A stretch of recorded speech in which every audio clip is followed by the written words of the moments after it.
Hi, I'm Ed Pound, the Managing Director of the Operations Science Institute.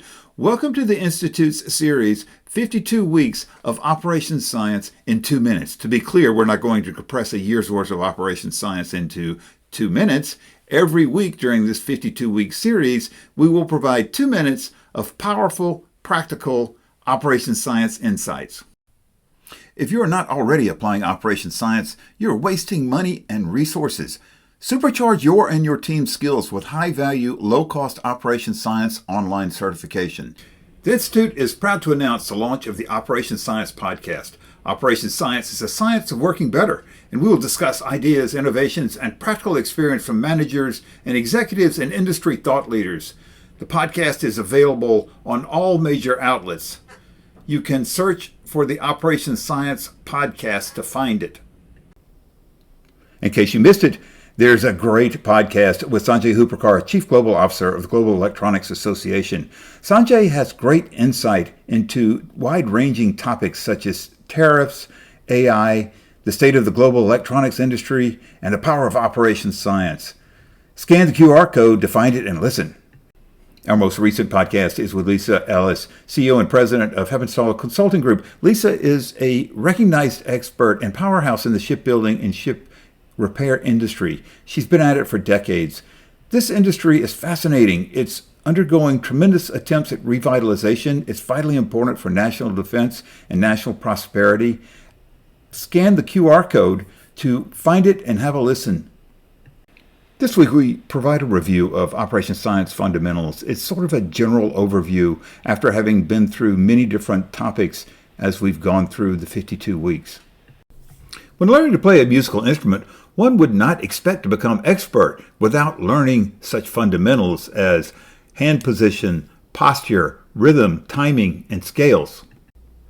The same is true for operations control. I wouldn't let anyone control or manage operations who didn't understand the fundamentals. How could they become expert if they didn't understand the fundamentals?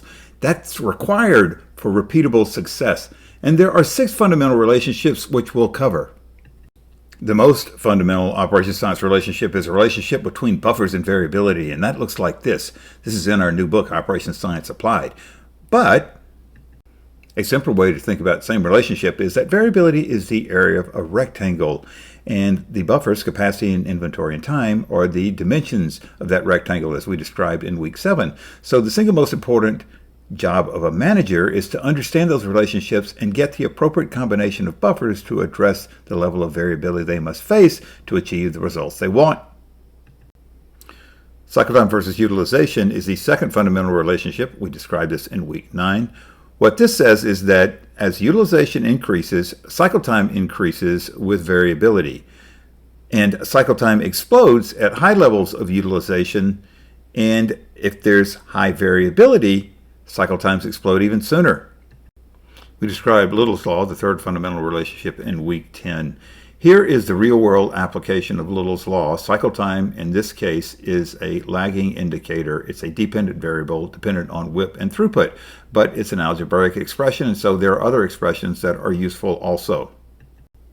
Next, we get the flow performance curves, as we described in week 11. These were actually new to science when Spearman and Hopp came out with factory physics, and what they provide is a graphical representation of Little's Law. Little's Law, the algebraic expression, doesn't show you the effects of variability, but you see that plainly in the flow performance curves. Here's one we haven't touched on yet, the fundamental relationship of batch size versus cycle time, the old batch size optimization challenge. It turns out there's an optimal batch size for minimal cycle time. There are other things that you can optimize batch size for. We will cover that more next week. The final fundamental relationship, as we describe in our new book, Operations Science Applied, is the inventory curves, the relationship between average on-hand inventory and fill rate. We covered these in week 13. If one doesn't understand these fundamental relationships, it's kind of like a conductor who doesn't understand the fundamentals of music. You may get some music out of your orchestra, but you probably will end up with a lot of chaos. In contrast, a manager or executive or project manager who understands the operations science fundamentals can conduct their operations to provide the results they want, like an expert conductor makes beautiful music from incredible complexity. In reviewing the fundamentals, I realized that we had not covered one of the fundamentals yet, and we will cover that next week, batch size optimization. Please join us at the Operations Science Institute. Like, share, subscribe, and comment on this video. Create an account at opscience.org for more great resources. Both the account and the resources are free. Contact us at info@opscience.org for personalized training. The Institute will train and certify your own trainers for long-term sustainability in your organization. Get your own Operations Science online certification. Share your knowledge and inspire, energize, and sustain success for you and those around you.